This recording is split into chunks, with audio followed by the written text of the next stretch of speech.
I never imagined that the cruelest moment of my life would arrive while I was sitting on a hard plastic chair in a doctor's waiting room, staring at a poster about heart disease.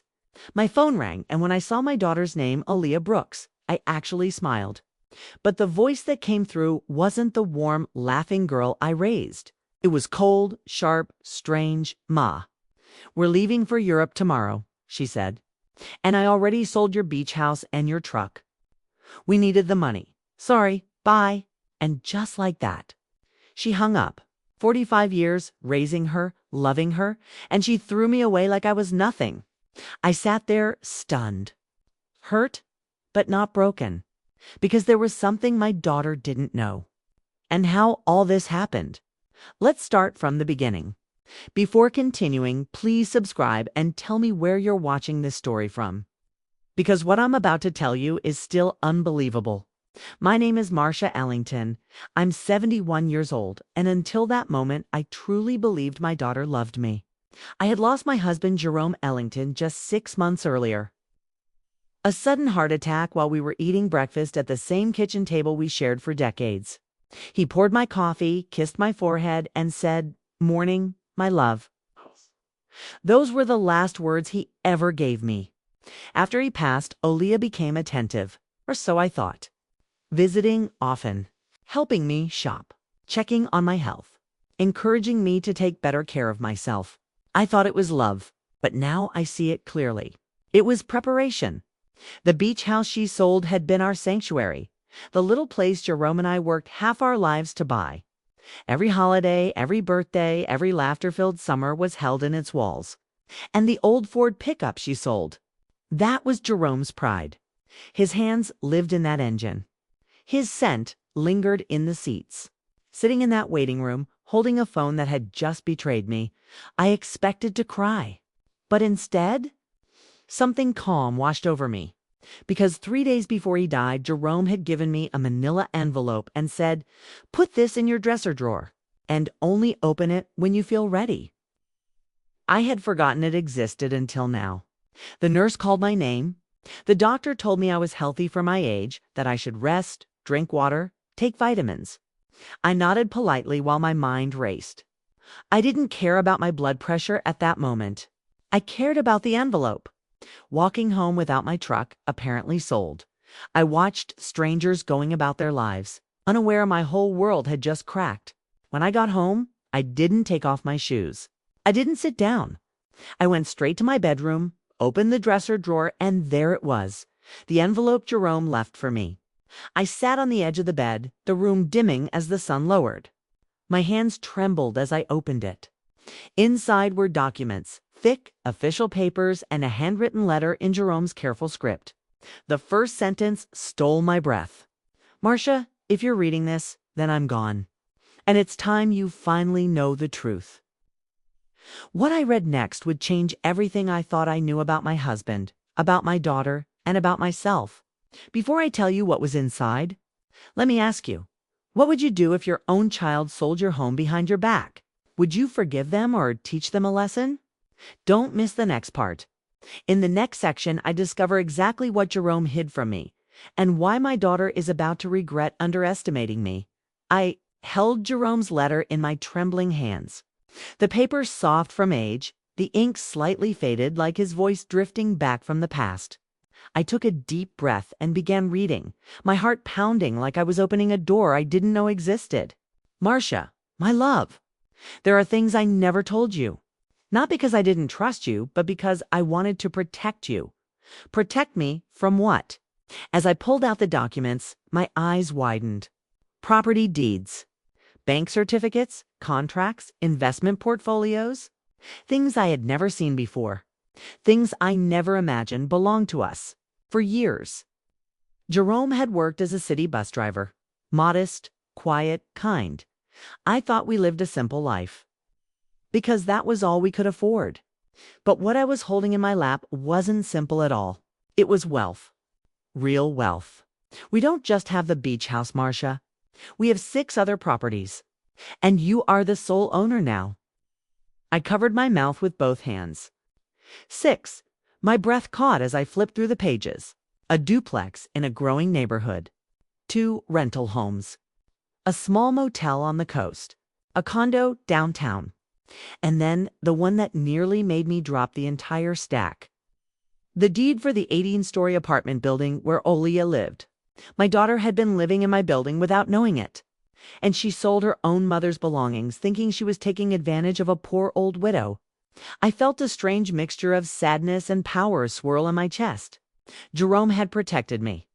Even after death, he was still holding my hand. The last line of the letter broke me. I hid all this because I didn't want Aaliyah to treat us differently. I wanted her to love us for who we were, not for what we had. The irony stung like salt in a wound, because she ended up loving neither. I carefully placed the documents on the bed, staring at them like they were pieces of a puzzle I never knew belonged to me. My daughter, my only child, had betrayed me for money she didn't even understand. And yet here I was, discovering I had more than enough to never need her. So why did it hurt so much? I wiped a tear that threatened to fall. Even with money, even with property, even with security, nothing filled the void of being discarded by your own blood. As I sat there, trying to breathe through the storm inside me, my phone buzzed again. A message from Aaliyah. Make sure you take your vitamins and drink enough water. The audacity. The attempt to pretend she cared. I stared at the text, feeling emotion rise, but not the kind she expected. Not sorrow. Not fear. Something stronger. Resolve. For the first time in months, I felt my spine straighten. My heartbeat slowed. I stood up, entirely aware that I held a power Aaliyah didn't know existed. A question formed in my mind. One I had avoided asking until now. Why did she do it? Was it greed? Ignorance? Edward's influence? Or something darker? Before I go on, let me ask you, if you discovered your child betrayed you for money, would you confront them immediately? Or stay silent and watch what they do next? And do you think I should let her suffer the consequences? Or show mercy? I didn't have the answers yet. But I knew this. Aaliyah had no idea who she was dealing with anymore. Don't miss the next part. Next, I make my first secret move, and Aaliyah unknowingly steps deeper into a trap she created for herself. The morning after discovering Jerome's secret fortune, I woke up before sunrise. For a long moment, I just lay there, staring at the ceiling, feeling the weight of everything my husband had left behind, and the weight of what my daughter had taken. Aaliyah thought she stripped me of everything. She thought she left me stranded. She thought I was powerless. But now I knew something she didn't. I wasn't broke. I was dangerous. I showered, put on my dark blue church dress, the one Jerome always said made me look like a woman the world should not mess with. And I walked out into the cool morning air with a purpose I hadn't felt in months. I wasn't going to yell. I wasn't going to beg. I wasn't going to cry. I was going to move in silence. My first stop was the office of attorney Marcus Peterson, an old friend of Jerome's, and now the keeper of truths I wasn't ready for when they were first offered. He greeted me with a soft smile when I entered. But as soon as I placed the stack of documents on his desk, the smile slid off like melting ice. "Mrs. Ellington," he murmured, flipping through the papers. "Do you know what you're sitting on?" "Yes," I said calmly. "And I need you to help me regain full control of all of it." He blinked. "Does your daughter know any of this?" I gave a small, cold smile. "No, and I wanted to stay that way." The attorney leaned back, studying me. I think he saw at the new steel in my voice. The fire Jerome's letter had lit inside me. "Well," he said slowly, "let's begin." For the next hour, he explained my options, how we could reverse the fraudulent sale of the beach house, recover assets, secure the properties, and quietly reestablish my legal authority. Every step he described made my heart beat heavier. Not with fear, but with justice. Aaliyah had treated me like a burden, but I was the foundation she never bothered to look at. I left Peterson's office with paperwork tucked safely in my purse and a rising courage inside me. But once I got home, that courage faltered for the briefest moment, because the house felt so empty. No Jerome humming while watering the plants. No scent of his cologne on the sofa. No gentle voice reminding me to eat lunch. For the first time since he passed, I whispered into the quiet, "Jerome, I hope I'm doing the right thing." The silence didn't answer, but somehow I felt him there. Later that afternoon, I looked out my window and saw something that froze me. Across the street, old Miss Hattie, my neighbor, was talking to someone in a hurry. Aaliyah, she must have been checking in before leaving for Europe. She looked rushed, irritated, moving with that arrogance she wore like perfume. And then she laughed. A loud, bright laugh like she didn't have a care in the world. Like she hadn't just crushed me under her heel. Like she hadn't stolen my memories, my home, my husband's truck. I watched her get into a rideshare, dragging her expensive suitcase behind her. She didn't look back once. That moment solidified something inside me. Something irreversible. This wasn't just a mistake. It wasn't confusion. It wasn't Edward manipulating her. Aaliyah had chosen herself over me without hesitation. So now I was choosing myself too. Before I continue, let me ask you something from my heart. If someone you loved deeply betrayed you, would you let time teach them, or would you teach them yourself? Do you believe silence can be more powerful than confrontation? As night fell, I sat at the kitchen table with Jerome's documents spread out before me, a map of my new life, a map of her downfall. And for the first time since the funeral, I felt something close to peace. Not happiness. Not revenge. Something stronger. Purpose. Don't miss the next part. In the next chapter, Aaliyah makes a sudden call from Europe, and without knowing it, she triggers the next phase of my silent plan. Asterisk 3 days passed after Aaliyah left, and I hadn't heard a single word from her. Not a text. Not a voicemail. Not even a quick, "You okay, Ma?" Nothing. And yet, I wasn't surprised. When people believe they've taken everything from you, they imagine you have nothing left to say. But I knew her silence wouldn't last. And I was right. On the fourth morning, my phone rang. The display showed her name, Aaliyah, and a strange flutter moved through my chest. I answered calmly. "Hello, honey." Her voice came through the line, tight, impatient, as if she had been rehearsing what to say. "Ma, we transferred your portion of the money from the sales. We put 30% in your account. It's not much, but it should help you until you find a smaller place." I almost laughed. 30% of my own property, my own truck, my own memories.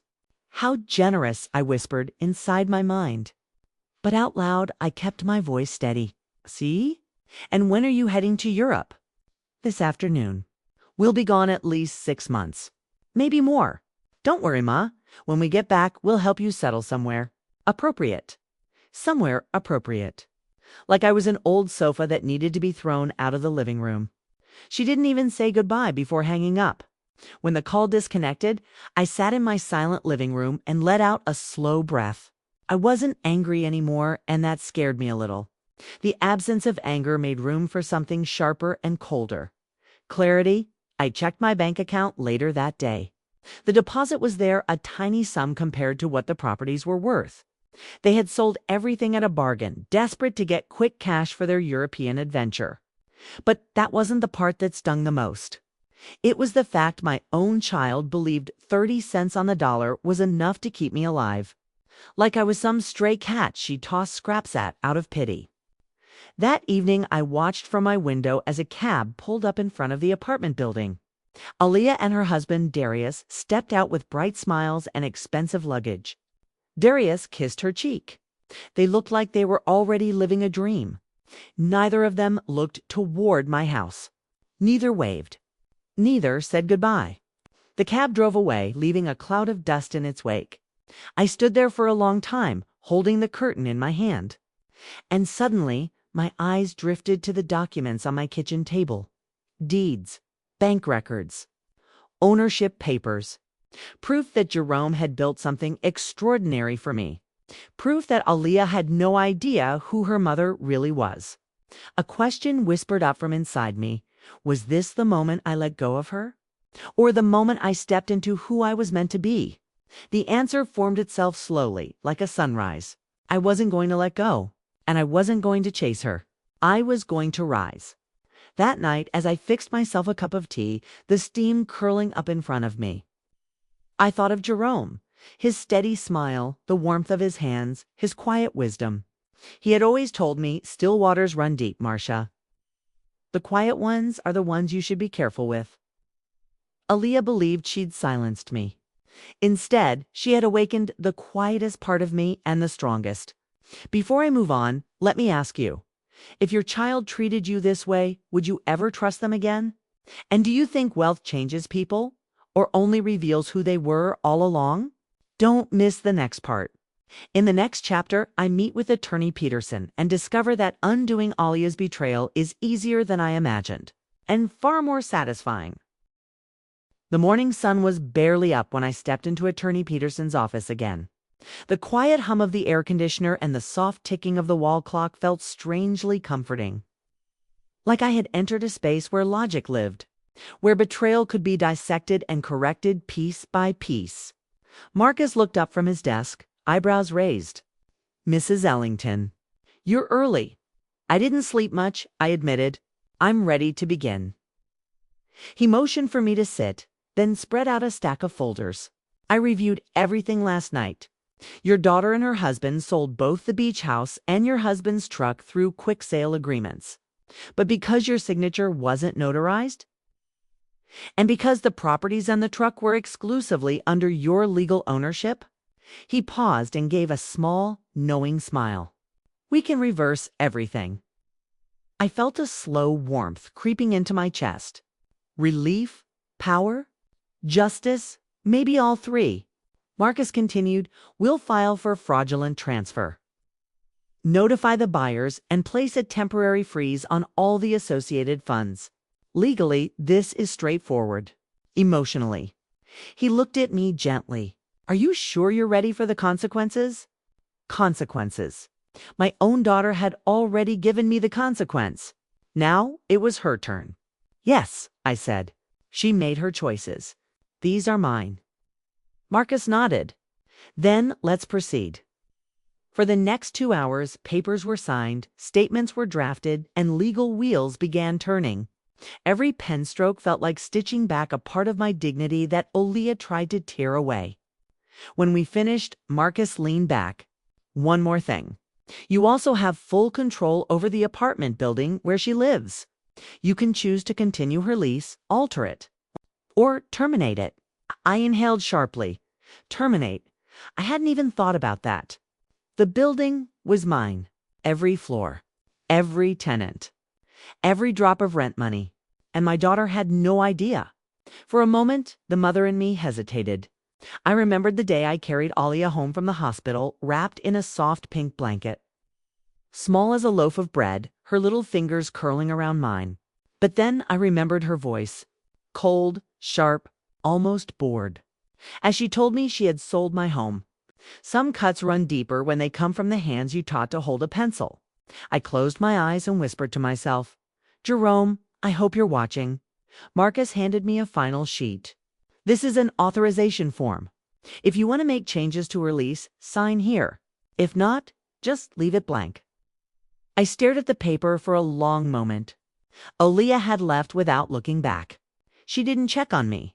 She didn't apologize. She didn't even pretend to care if I ate or slept.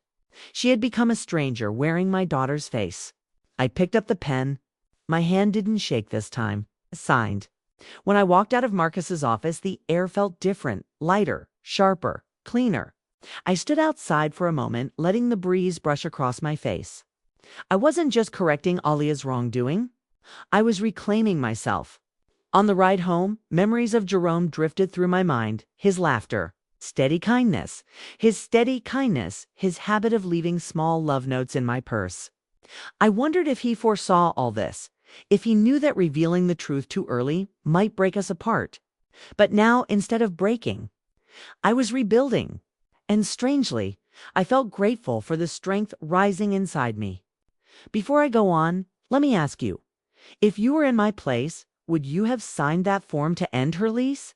Do you think a parent has the right to let their child face the consequences of their own actions? These questions weighed on me heavily, but the decision was made. Don't miss the next part. Next, while Aaliyah enjoys Europe, she receives a notification from home, and that message becomes the first crack in her perfect vacation. Week passed quietly after I signed the paperwork. And for the first time in months, my home felt calm, not happy, not healed, but still. Like the air had finally stopped trembling from all the hurt Aaliyah caused. I spent those days handling things I had put off, organizing Jerome's documents, clearing out closets, letting the sunlight fill the rooms instead of grief. Every night, I sat on the porch with a cup of chamomile tea and whispered a small thank you to Jerome for his wisdom, his love, and his belief that I'd one day need the strength he secretly prepared for me. But on the 8th morning, something unexpected happened. A message popped up on my phone. Bank alert. A hold has been placed on account transfers connected to the sale of property. 2,429. Contact your legal representative. I already knew this was coming. Marcus had told me the moment the freeze went through, the buyers and Aaliyah would be notified. My heart slowed into a steady, almost peaceful rhythm. Across the ocean, my daughter's perfect vacation was about to crack. By noon, my phone began buzzing nonstop. Unknown numbers, international codes, voicemails I had no intention of listening to. I didn't have to wonder who they were from. Then, around 1 p.m., her name finally appeared on my screen. Aaliyah calling. I let it ring twice, 3 times. On the 4th attempt, I answered not to show weakness, but because silence is only powerful when used deliberately. Ma, what is happening? She shrieked before I even said hello. The bank froze everything. They're saying the property sale wasn't legal. What did you do? Her voice was frantic, breathless. I imagined her standing in some expensive European hotel lobby, eyes wide, heart racing, embarrassed in front of Darius. I took my time responding. I did what any owner would do, I said softly. I corrected a fraudulent sale. Her gasp sliced through the phone. Owner. Ma, what are you talking about? Those properties weren't. She stopped. She knew something didn't add up. Aaliyah, I said gently, every property your father left behind, every deed, every title, every contract is in my name? I never signed anything you submitted, and the law is very clear about that. But we didn't know, she whispered. A confession born out of panic, not remorse. And that, I replied, was your first mistake. Silence filled the line, heavy, thick, trembling. Then I heard a sound I never expected. She started to cry. Ma, why are you doing this? We just wanted to start fresh. We needed the money. Wanted. Took. I closed my eyes, letting her words settle. Then I asked the question that had been burning inside me since the day she left. And at what point, Aaliyah? Did you plan to tell me you sold my home? Her crying faltered. I knew you'd make it difficult. The truth, raw, ugly, spoken without hesitation. I exhaled slowly. So instead of facing your mother, you stole from her. She sucked in a shaky breath. Ma, can we just talk? Please, can we fix this? It was the first time in months she had said please. But it wasn't humility, it was fear. Before I continue, let me ask you, do you think people apologize because they mean it? Or because they got caught? And should forgiveness depend on their intentions or the damage they caused? Aaliyah's crying grew louder, frantic. Ma, are you there? Ma, please don't hang up. I didn't hang up. But I didn't comfort her either. It's time, I said quietly, for you to face the consequences of your choices. Not mine. Then I ended the call. I didn't block her. I didn't curse her. I didn't shout. I simply let the silence do what truth couldn't. Don't miss the next part.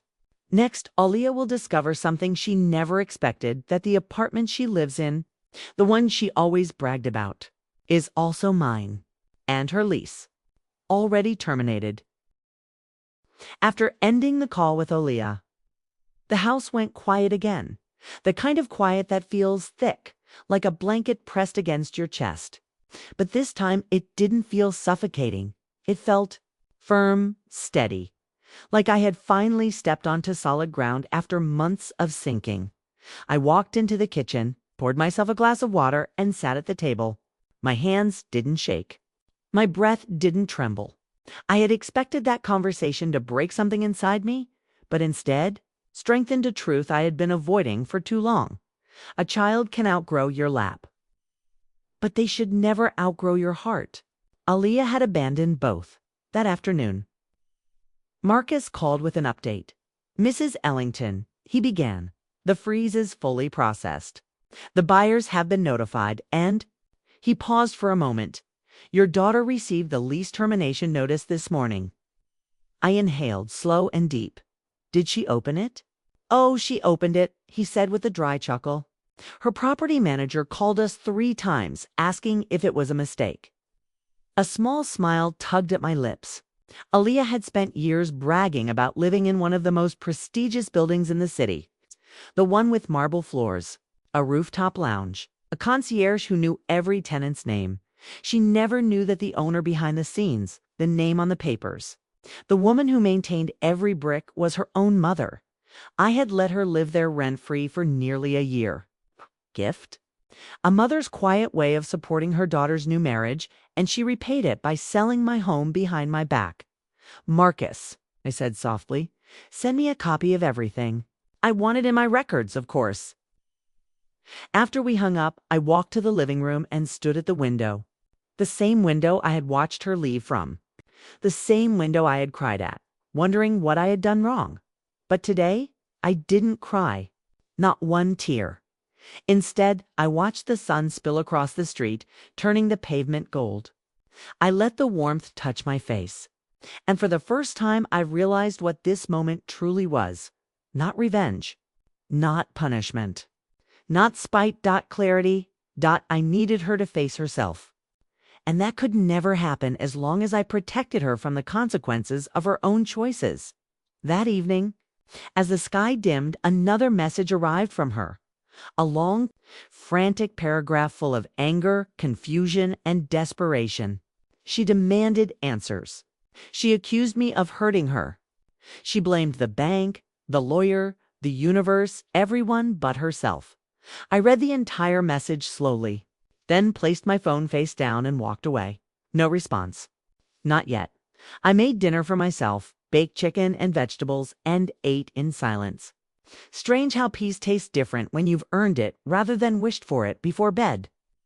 I opened Jerome's letter again. I read the part where he wrote, "The day you discover all this, Marsha, you'll know exactly what to do. I trust your soul more than anything." My eyes softened. His faith in me was becoming the strength I needed as I lay in bed. I imagined Aaliyah checking her email in Europe, her heart pounding as she read the termination notice. I pictured Darius pacing behind her, snapping in frustration, trying to figure out what had gone wrong. She had taken from me what she thought I couldn't live without. But she had no idea she was the one living inside my world the whole time. Everything she touched, everything she called hers, everything she sold, flaunted, or claimed, it had all come from my hands. And now she would have to face that truth. Don't miss the next part. In the next chapter, Aaliyah's panic turns into blame, and she makes a mistake that reveals just how little she ever understood about her father. Or me. Asterisk. The next morning, I woke to a series of sharp, insistent knocks on my front door. For a moment, my heart jumped, but then I checked the peephole. Of course, Darius's mother, Teresa. Her arms were crossed, her lips pursed so tightly they nearly disappeared. I had seen that expression 100 times at holidays, at church gatherings, even at Aaliyah's wedding rehearsal dinner. Teresa always wore judgment like jewelry. I opened the door slowly. "Morning, Teresa," I said. She didn't waste a second. "What exactly are you doing to my son and your daughter?" She snapped, stepping closer. "I just got off the phone with Aaliyah. She's in tears. Stranded in Europe, saying you froze their money and kicked them out of their apartment." Her voice echoed down my quiet street. I held her gaze calmly. "What's happening is the result of their choices, not mine." She scoffed. "Oh, please, Marsha. They told me everything. They only sold those things because they thought you couldn't manage the properties. They were trying to help you without telling me." I asked. "They knew you'd resist. Old folks can be stubborn." I felt a flicker of heat rise in my chest, but I didn't let it show. Instead, I stepped outside and closed the door behind me. "Teresa," I said, keeping my voice steady. My signature was forged. My home was sold without my knowledge. My truck, my husband's truck, was taken and sold like a yard sale item. They emptied what they could and ran off to Europe. That is not helping. It's stealing. She blinked rapidly, thrown off by the bluntness of my words. "Well," she stammered, "maybe if you had told Aaliyah about the money wasn't the point," I interrupted. "The trust was—" Teresa's lips parted slightly, as if she hadn't considered that before. But just as quickly, her expression hardened again. "You should have told them everything," she insisted. "Kids act out when they feel shut out." "She's not a child," I said. "She's 33, still your daughter." "Yes," I whispered, "and that's exactly why this hurts the way it does." For the first time, Teresa hesitated. Just a flicker, but enough. I continued, voice softer now. "She didn't just sell property, Teresa. She sold memories. She sold things Jerome built with his own hands. She sold pieces of him I wasn't ready to let go of." At the mention of Jerome's name, something shifted. Her shoulders lowered. Her eyes softened a little. She said quietly, "Darius always felt like Jerome hid things from him. Maybe Aaliyah did too. Maybe that's why Jerome didn't hide out of selfishness," I said. "He hid out of protection." I turned back toward my house, suddenly exhausted. Teresa sighed. "Well, what do you want from them, Marsha?" "An apology." "More money? What?" I looked at her, really looked at her, and said the one thing neither she nor Aaliyah ever expected. "I want them to understand what they did, and I want them to understand who they did it to." I opened my door, but before I stepped inside, I added, "And Teresa, whatever happens next, it's between me and my daughter, not the world." She didn't respond. She didn't have to. The message was clear. Later that afternoon, an email came from Aaliyah Long, rambling, angry, defensive. She blamed Darius. She blamed stress. She blamed the rush of preparing for their trip. She blamed everyone but herself. But buried in the middle of the message, there was a single line that caught me off guard. "I didn't know Dad left you all that. Why didn't he trust me enough to tell me?" I stared at those words for a long time. Aaliyah wasn't only angry. She was wounded, confused, maybe even afraid of what the truth would reveal about her choices. And about herself. That night, I sat at my dining table, Jerome's letter open in front of me again. My fingers traced the curve of his handwriting as I whispered, "They're finally starting to see you, Jerome. Not the man they imagined, but the man you were." Outside, a soft breeze brushed against the windows. The house felt warm, grounded, almost peaceful. But deep inside, I sensed a shift, the beginning of something bigger than money, property, or frozen accounts. This was no longer about revenge. It had become something far more fragile. Understanding, don't miss the next part. Next, Aaliyah reaches out again, but this time she reveals a fear so deep it forces me to confront a truth I've been avoiding. That evening, as the sky turned a deep purple and the streetlights blinked awake one by one, my phone buzzed again. This time it wasn't a long message or a frantic voicemail. It was a simple notification. "Aaliyah is requesting a video call." For a moment, I didn't move. I just stared at the screen, feeling an unexpected heaviness in my chest. There was something different about this request. It wasn't wrapped in anger or blame. It wasn't loud or demanding. It felt desperate. I accepted the call. Aaliyah appeared on the screen in a dim hotel room. Her hair was messy, her eyes swollen, and behind her. The curtains were drawn tight, as if she didn't want the world to see her. Darius wasn't in sight. "Ma," she whispered, voice trembling in a way I hadn't heard since she was a teenager. "Can we talk?" I nodded silently. She swallowed hard. "I'm scared." Those words hit me harder than I expected. She took a shaky breath. Everything is a mess. The hotel froze our reservation because the card declined. We only brought enough cash for 2 nights. We thought the sale money would cover everything once we got here. I felt a complex knot tighten inside me. Not satisfaction. Not triumph, but something heavier. Reality, she continued, wiping her cheeks. Darius is out trying to find a cheaper place, but everything is so expensive here. And the bank won't talk to us without proof of ownership, and I don't know what to do.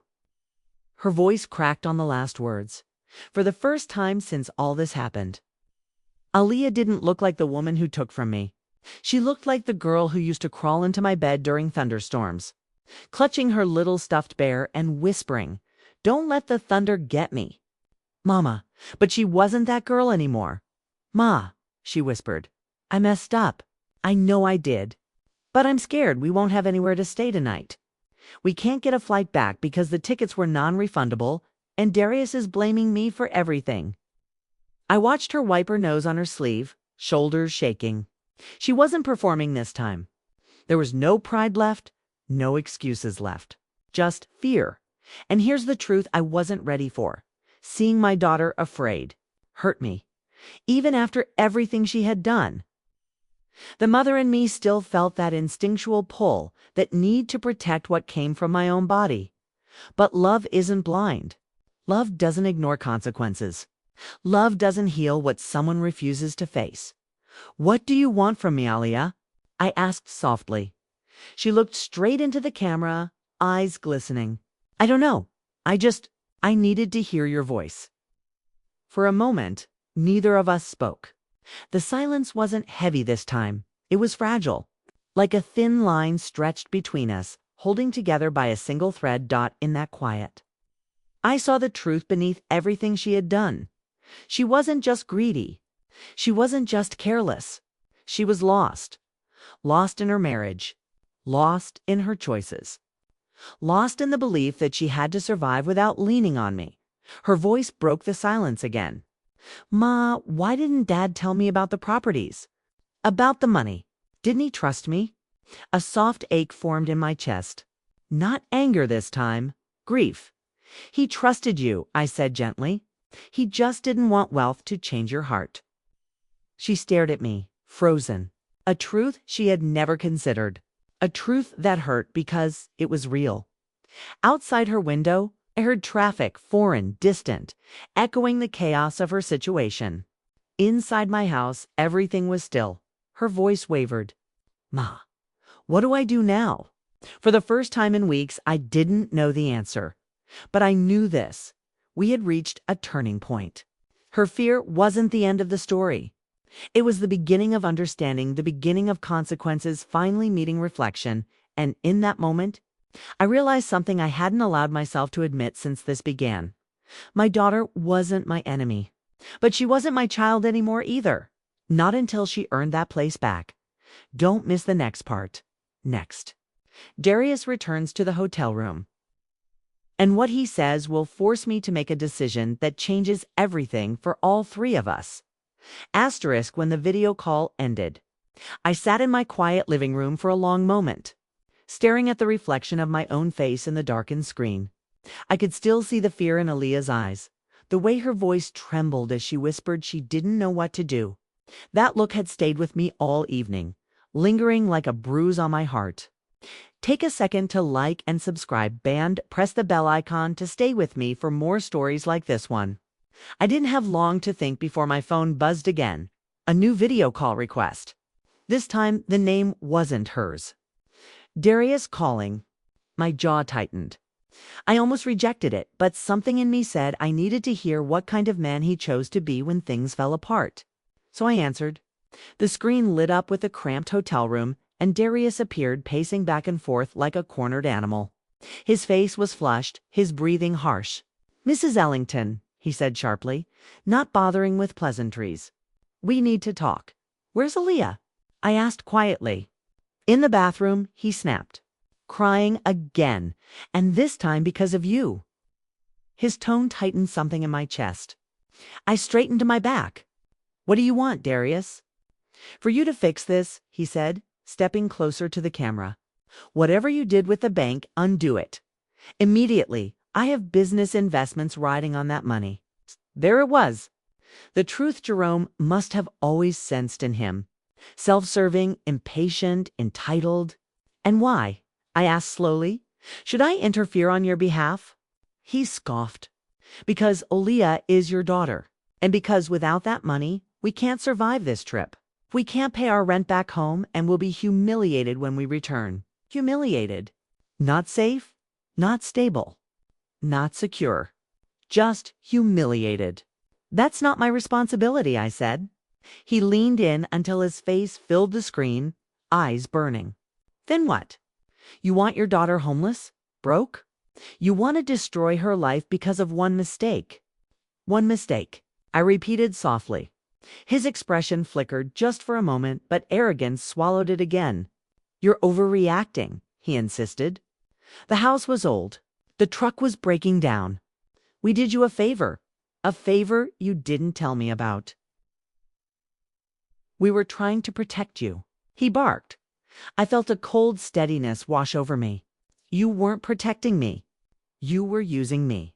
He opened his mouth to argue, but suddenly the bathroom door behind him swung open. Aaliyah stepped out, her face pale, eyes red. When she saw he was on the call with me, she froze. Darius? She whispered, what are you doing? What I should have done from the start, he snapped. Putting your mother in her place. My breath caught. Not from fear, but from anger I hadn't allowed myself to feel until now. Aaliyah's eyes widened in horror. No, don't talk to her like that. Oh, now you defend her, he scoffed. Where was that energy when you decided to sell everything she owned? Aaliyah sank onto the edge of the bed, covering her face. I made a mistake, Darius, but yelling won't fix anything. He ignored her and glared back at me. If you don't unfreeze that account, you'll regret it. And she will too. A threat, barely disguised. But my voice came out calm, almost unnervingly so.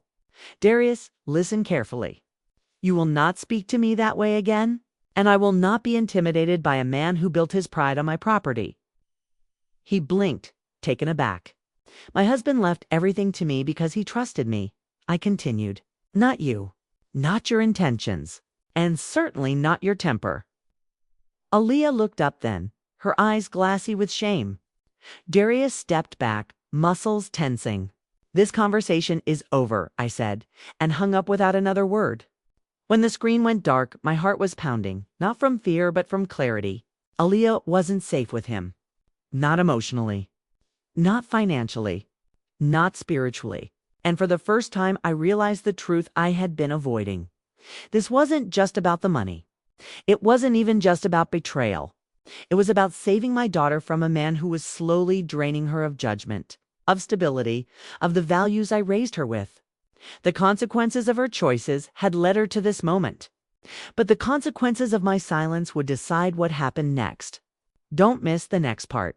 Next, I quietly make a decision that will protect Aaliyah, whether she's ready for it or not. And it changes the future of our family forever. I didn't sleep much after that call with Darius. His words, his tone, the way he stood over my daughter, like he owned the shape of her fear. It crawled under my skin and stayed there. Long after the call ended, I sat at the kitchen table with the lights off, listening to the hum of the refrigerator and thinking about Jerome. He had always been patient, quiet, and watchful, a man who understood danger long before it showed its teeth. And I realized something in that dark room. Jerome would never have let a man like Darius lead our daughter into ruin. And neither would I take a second to like and subscribe and press the bell icon to stay with me for more stories like this one. Early the next morning, I called Marcus. He answered on the first ring, sounding more awake than any attorney should at 7 a.m. Is everything all right, Mrs. Ellington? No, I said, and it's time we stop playing defense. He exhaled slowly, as if he'd been expecting this moment. Tell me what you need. I explained what had happened, not just the sale, the forged signatures, the vacation scheme, but the threat in Darius's voice. The pressure he put on Aaliyah, how I'd seen her shrinking inside herself during that call. Marcus listened quietly. Finally, he said, we can protect her legally and financially. But she may not understand until she's out of his reach. I nodded, even though he couldn't see me. Do whatever needs to be done. For the rest of that day, paperwork moved faster than I thought possible. Marcus initiated fraud reports, placed full ownership holds on every property, and filed notices that prevented Aaliyah or Darius from making any more financial moves under my name. He even contacted the airline to confirm that their return flight, the one they assumed would be funded by the sale, was non-refundable, exactly as Aaliyah had told me. They were stuck, and for now, they needed to be. Not out of cruelty, but because finally the world was showing my daughter the reflection she had been avoiding. I spent the afternoon in the garden Jerome and I planted together 30 years ago. The tomato vines were heavy, the roses blooming, the earth warm beneath my hands. I trimmed leaves and watered roots, trying to quiet the ache in my chest. Late in the evening, my phone buzzed. Not a call, a text. From unknown number, Mrs. Ellington. This is the hotel manager. Your daughter is safe, but I believe you should know that her husband left the premises about an hour ago and has not returned. We have reason to think he may not come back. I stared at the message, my heartbeat slowing into something heavy. Darius left. Left her alone. Left her stranded. Left her in a foreign country with no money, no support, and a heart already cracked from fear. I set the phone down and pressed both hands against the counter. This wasn't punishment anymore.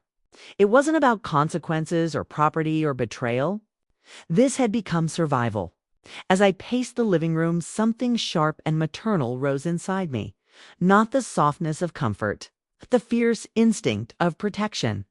The same instinct I'd felt when Aaliyah took her first steps and fell. When she came home crying in 6th grade because girls teased her hair. When she broke her arm climbing a tree and tried to hide her tears from me because she didn't want to look weak. She was still that same girl somewhere under the mistakes, the pride, the influence of a man who never deserved her. I went to my bedroom, opened my dresser, and pulled out the thick envelope Jerome left me. The one I had read so many times, it felt like a part of my hands. I tucked it into my purse. Then I dialed Marcus again. Book me a ticket, I said. To Europe? He didn't question me. I sat on the edge of my bed, staring at my packed suitcase. The decision felt terrifying and inevitable all at once. I wasn't going to rescue Aaliyah with money. I wasn't going to rescue her from consequences. I was going to rescue her from the man she chose, and from the woman she was becoming if I didn't intervene. And maybe rescue the mother she thought she lost. Don't miss the next part. In the next chapter, I land overseas, and what I find waiting for me in that foreign hotel room will change everything about. The way this story ends, the plane ride felt longer than any journey I had taken in my life. Not because of the miles, but because every hour in that cabin forced me deeper into my own thoughts. I replayed Aaliyah's trembling voice, her fear, her shame, and the empty space beside her where her husband should have been. By the time the wheels touched the ground in Europe, I had prepared myself for anything except what I was about to see. Take a second to like and subscribe and press the bell icon to stay with me for more stories like this one. The taxi pulled up to the hotel, its marble entrance glowing with warm yellow lights. It looked beautiful on the outside, luxurious, polished, grand. But beneath that elegance, I sensed something else. A heaviness. A tension. Like the building itself was holding its breath. I took a deep breath and stepped inside. Behind the front desk stood a tall young man with kind eyes. When I gave him my name, his expression shifted into one of recognition and concern. "Mrs. Ellington," he said softly, "your daughter has been asking for you." My chest tightened. "Is she all right?" He hesitated before answering. "She's alone, and she's been very distressed. Her husband hasn't returned." My stomach clenched. I thanked him and followed as he guided me down a carpeted hallway. The lights were dim, the air quiet except for the faint hum of distant elevators. We stopped at room 614. "This is her room," he whispered. My hand hovered over the door for a moment. 1,000 memories rushed through me, Aaliyah, as a little girl running into my arms after school. Her teenage years full of fire and hard questions. Her wedding day, when I kissed her cheek and whispered, "You're still my baby." I knocked gently. A pause. Then the sound of shuffling. Then the click of the lock turning. The door opened slowly, and there she was. My daughter. Her hair tangled, her clothes wrinkled, her face pale and wet with dried tears. She looked smaller, somehow like the world had pressed in around her until she didn't know how to hold herself up. For a full second, she just stared at me. Then her lip trembled. "Ma?" The word broke open something inside both of us. She stumbled forward, and before I could react, she was in my arms, her body shaking, her sobs muffled against my shoulder. I held her tightly, feeling her fingers clutch the back of my coat like she was terrified to let go. "I'm here," I whispered, stroking her hair. "It's all right now. I'm here." We stood like that for a long time, mother and daughter, clinging to each other in a hotel doorway on the other side of the world. When she finally pulled away, she wiped her face with trembling hands. "I didn't think you would come," she whispered. I cupped her cheek gently. "You're my child, Aaliyah. I told you consequences are one thing. Abandonment is another." Her eyes filled with tears again. "Darius left Ma. He said he was going to get money. But he didn't come back. He took my passport. He took the cash we had left. He left me here." Her voice cracked on the last words.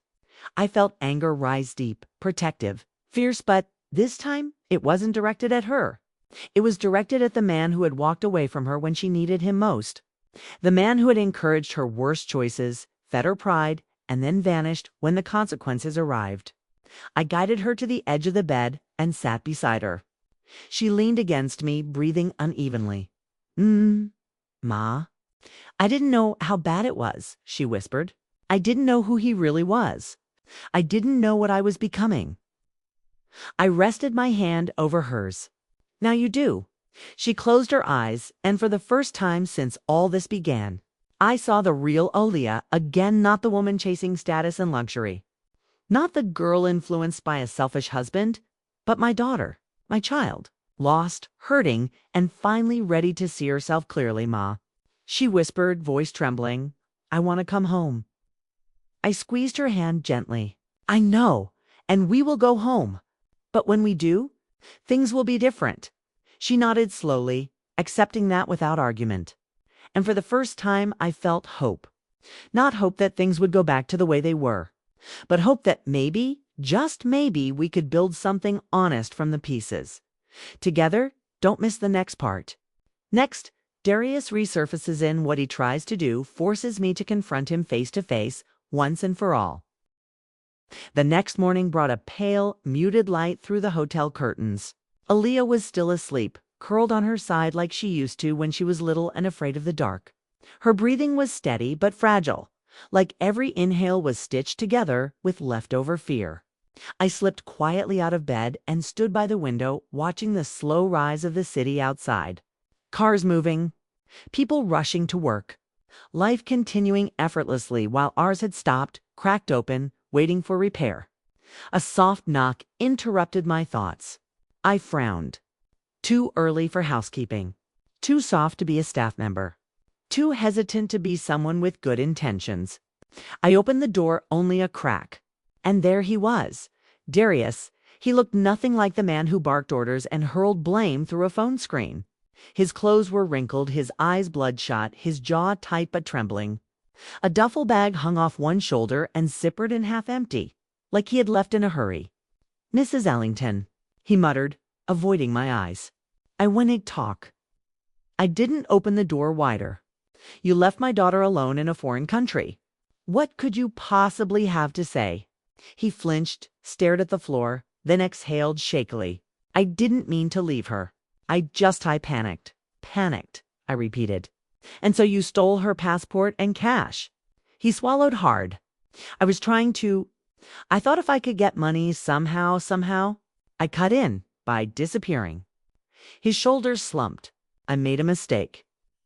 I studied him for a long moment. He wasn't lying, not entirely. But he wasn't telling the full truth either. He was scared. Not for Aaliyah. For himself. "Where's the passport?" I asked. He reached into the duffel and pulled it out slowly, holding it like a peace offering. "Here, I didn't take it yet." "Why now?" He hesitated. "Because I thought, maybe if she went home you'd ease up on the legal stuff. On the accounts. On the property freezes. I'm just trying to fix things." It was. Not remorse. Not accountability. Negotiation. He wasn't here because he cared. He was here because he was cornered. "How long were you planning to run?" I asked quietly. He blinked fast. "I wasn't running, Darius," I said firmly. "Tell the truth, for once." Mouth opened. But nothing came out. And behind me, I heard movement. Aaliyah stepped into view, eyes swollen, arms crossed tightly over her chest.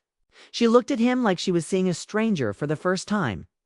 A truth she had refused to face was suddenly unavoidable. "You were really going to leave me," she whispered. He shook his head quickly. No, baby, I just stopped," she said. One word, but it hit him harder than any argument.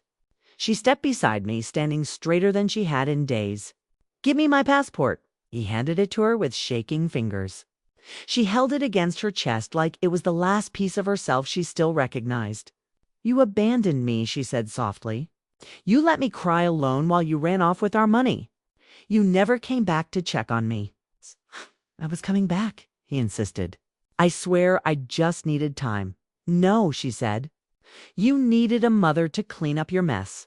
So you came to mine." His face hardened at that, but his eyes flickered with shame. I stepped forward then, placing myself fully between them. "Darius," I said, voice steady, "you are not going to manipulate her ever again. You're not going to threaten her, pressure her, or use her. And you are not coming anywhere near her until she decides what she wants for her life." He opened his mouth to argue, but something in my eyes must have stopped him. Because he closed it again, slowly. Defeated, Aaliyah whispered, "You need to leave." He stared at her for a long, hollow moment, then nodded. Without another word, he turned and walked down the hallway. Aaliyah's breath shuddered out of her as she closed the door. And when it latched shut, she turned to me, tears filling her eyes again. But this time, they weren't tears of fear. They were tears of release. "Ma," she whispered, voice breaking, "I don't want to go back to him." I took her into my arms. "I know, baby. You don't have to." For the first time, she let herself collapse into the safety she'd spent years trying to outgrow. And the woman she had forgotten was still strong enough to carry her. Don't miss the next part. Next, we prepare to return home. I make a decision that quietly sets the stage for the final chapter of this story. And the future Aaliyah never expected. The flight home felt nothing like the one that took me across the ocean. On the way to Europe, I was fueled by anger, fear, and determination. On the way back, with Aaliyah sleeping quietly against my shoulder, I felt something entirely different. A kind of peace I hadn't known in years. Not because everything was fixed far from it, but because for the first time, my daughter was finally facing her truth, instead of running from it. When we landed and stepped into the warm air of home, Aaliyah paused just outside the terminal. Her suitcase wheels stilled, her breath catching in her chest. I watched her eyes shine with a mixture of relief and dread. "It feels different," she whispered. "It is," I said gently. "Home changes when you do." The ride back was quiet. She looked out the window most of the time, watching familiar streets pass by the grocery store she grew up running through, the park where she learned to ride her bike, the church where Jerome used to hum during hymns. Pieces of her life that hadn't changed. But she had. When we reached my house, she hesitated on the porch like she wasn't sure she was welcome. I opened the door and said softly, "Come in. You're home." She walked inside slowly, her eyes moving over the living room. The framed photos on the wall, the plants Jerome used to water every morning. A soft, broken smile touched her lips. "I forgot how warm this place feels," she murmured. I touched her hand. "It never stopped waiting for you."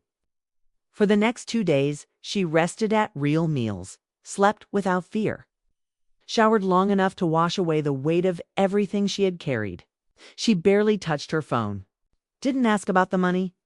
Didn't ask about the properties. She just breathed. On the third evening, she came to the kitchen while I was washing dishes. She stood beside me quietly for a moment, then said, "Ma, I want to tell you something." I dried my hands and waited. She took a deep breath. I thought having more would make me better, happier, more important. I thought Darius knew what we needed. I thought I knew what I needed. But I didn't realize I already had enough. Her voice trembled. "And I didn't realize how much I hurt you." The words weren't dramatic. They weren't rehearsed. They were honest. She looked down at her hands. "I don't deserve your forgiveness." I stepped closer, lifted her chin gently, and said, "Forgiveness isn't something you earn, Aaliyah. It's something you grow into. But you can't grow if you're still hiding." Tears filled her eyes. "I'm sorry, Ma, for everything." It didn't erase what happened. It didn't magically heal every wound. But it was the first real step. I pulled her into a hug, feeling her hold on to me like she had been carrying the weight of months, maybe years, and finally set it down.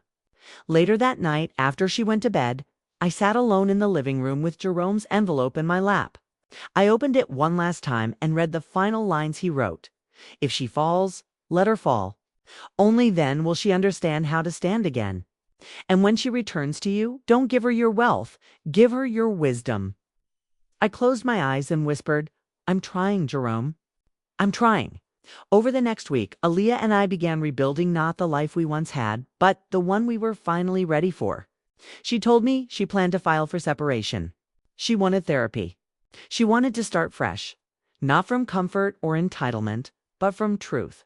And for the first time in a long time, I believed her. Our story didn't end with revenge. It didn't end with punishment. It didn't even end with loss. It ended with understanding, with accountability, with growth. Most importantly, it ended with a mother and daughter finding each other again. If this story touched your heart, please like the video and subscribe for more inspiring stories. And if you have any questions or want to know what happened next with the characters, just comment below. I'll be reading them all. Sometimes life takes turns we never expect. Every person in this story carried their own pain, their own choices, and their own consequences. Maybe you saw yourself in one of them more. Maybe it reminded you of someone you once knew. What do you think happened next? What would you have done if you were in their place? If you have any questions about what happened to the other characters, or if you want me to share more about them, just comment below. I read every message you leave, and your thoughts truly mean a lot to me.